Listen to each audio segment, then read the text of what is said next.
Ito naman yung ating formal kitchen area. So sa kitchen area na to, meron tayong nakaalat na kitchen cabinet area. So we have the lower cabinet and the upper cabinet. So sa pagpili naman ng ating kulay dito sa ating kitchen cabinet, gumamit lang tayo ng white countertop and light wood material. So both lower and upper cabinet, light wood material lang ang ginamit natin. Then naglagay din tayo ng cove lighting dito sa baba ng ating upper cabinet na mag-serve as our design, but at the same time, yun yung light para sa ating working area.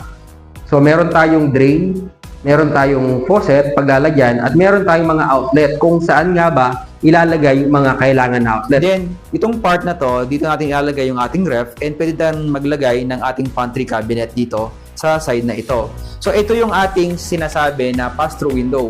So, after nating gumawa,